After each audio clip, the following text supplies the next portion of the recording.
welcome to Obscure Events that somehow impacted something. I'm your host, Dr. Nikitiane Aitlin Namahi. Today we'll be investigating one phrase that symbolized events that would change the shape of the world.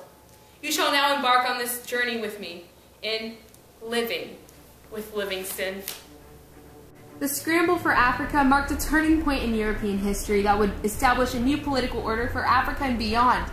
At the forefront of this new imperialism would be David Livingstone, a British missionary that would popularize the New World Order. This is David Livingstone. Isn't he cute? He was born in Blantyre, Scotland on March 19, 1813, as part of the clan that used to be known as Clan MacLea.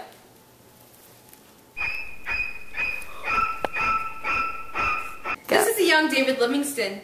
Isn't he handsome? As a child, Livingstone worked in a cotton mill and got most of his education there. He was fascinated with science, but he feared the undermining of Christianity by science. It was only after he read A Philosophy of a Future State that he was able to reconcile science with Christianity. Around 1836, Livingstone went to Africa to begin converting the inhabitants there to Christianity. He was mauled by a lion. Livingstone would contribute to some of the greatest research done in Africa. He discovered and renamed Victoria Falls, and by 1856 he was the first man to cross the width of southern Africa.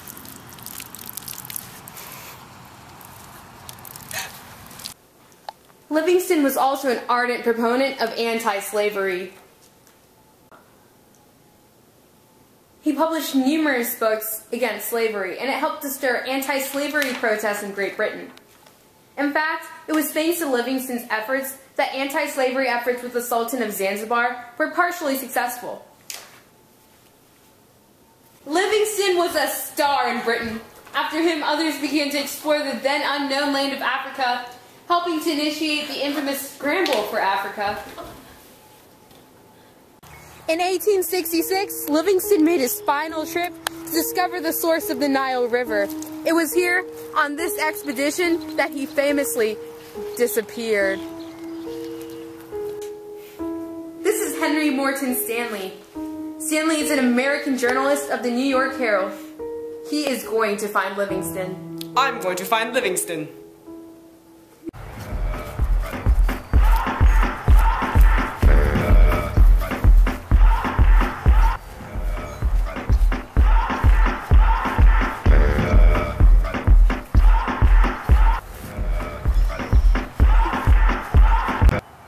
Dr. Livingstone, I presume. In reply, Livingstone lifted his hat and replied, "Yes," with a smile. With new supplies from Stanley, Livingstone continued his efforts to find the source of the Nile. However, his health had been poor for many years. Livingstone died while in prayer on April 30th, 1872, having suffered from dysentery. His legacy will be remembered forever.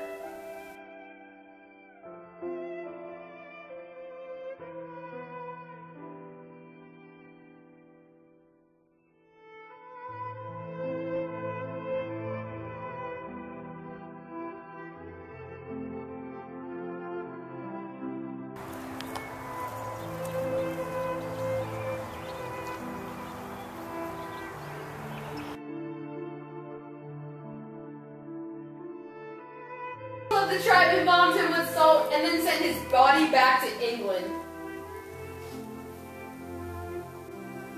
His heart, however, was removed from the body and buried in Africa. You can have his body, but his heart belongs in Africa. Both Livingstone and Stanley contributed to the massive scramble for Africa. Although Livingstone never did find the source of the Nile, his research helped others in creating better maps of the little-known continent. Livingstone would inspire many others to travel to Africa, and in 1884, Otto von Bismarck organized the Berlin Conference that would partition Africa and change the face of the world forever. The era of new imperialism had begun. Tune in next time for events that changed the world, where the world went dark, or when China invented sunglasses.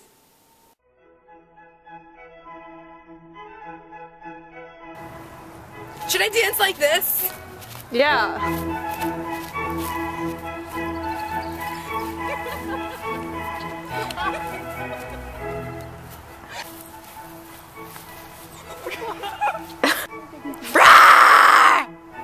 I feel like a fish there. Oh my god! That's so good. Go. Welcome to Obscure Events that somehow... Go. Welcome to Obscure Events that somehow impacted something. I'm your host, Dr. Nikitiana Aitlin, not me, Sun Hang. Livingstone continued his efforts to find the source of the Nile. However, his health had been poor for many years. Livingstone died. The people of the tribe embalmed him with salt and then sent his body back in. You can have his body, but his